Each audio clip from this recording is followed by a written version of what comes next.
కొత్తగా జిల్లాలు ఏర్పాటు చేయడం గానీ, లేదా ఉన్న జిల్లాల పేర్లు మార్చడం గానీ, లేదా జిల్లాల భౌగోళిక స్వరూపం మార్చడం గానీ చేయబోతున్నారా?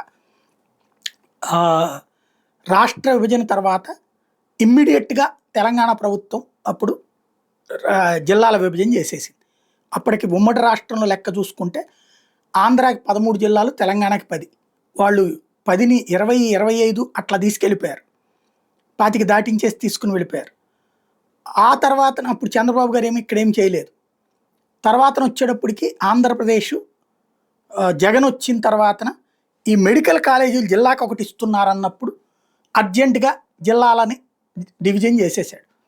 అందులో భాగంగా ప్రతి పార్లమెంట్ నియోజకవర్గాన్ని ఒక జిల్లాగా ప్రకటించాడు. అప్పుడు లెక్క 25 రావాలి. అయితే అరకు పెద్దది కాబట్టి అక్కడ 2 జిల్లాలంటూ 26 చేసుకొచ్చాడు. వీటికి పేర్లు పెట్టాడు. కొన్నిటికి వ్యక్తుల పేర్లు పెట్టడం ఇదంతా నడిచింది.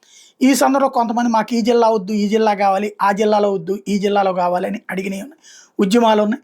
వాటిని వాటికి అనుగుణంగా వచ్చిందల్లా కోనసీమ జిల్లాకి అంబేద్కర్ పేరు పెట్టడం తప్ప మిగతాయి పట్టించుకోలేదు. అప్పుడు తెలుగుదేశం, జనసేన కొన్ని అబ్జెక్షన్స్ రైజ్ చేసినాయి. ఇప్పుడు తాజాగా చంద్రబాబు గారు ఏదైతే మొన్న వాళ్ళ మంత్రుల మీటింగ్‌లో జిల్లాల పునర్విభజన హామీల మీద నివేదిక ఇవ్వమని ఆదేశించారట. జిల్లాల పునర్విభజన అంశం మీదన మంత్రులతో సమావేశం సందర్భంగా ఆయన ఈ ఆదేశాలు ఇచ్చారన్నది తాజాగా వెలువడవుతున్నటువంటి అంశం. మార్కాపురం కేంద్రంగా ప్రత్యేక జిల్లా, పోలవరం ముంపు మండలాల ప్రత్యేక జిల్లాల ఏర్పాటు వంటి హామీలను అమలు చేసే అంశం మీదన చర్యలు వేగవంతం చేయాలని చంద్రబాబు ఈ సందర్భంగా సూచించారట.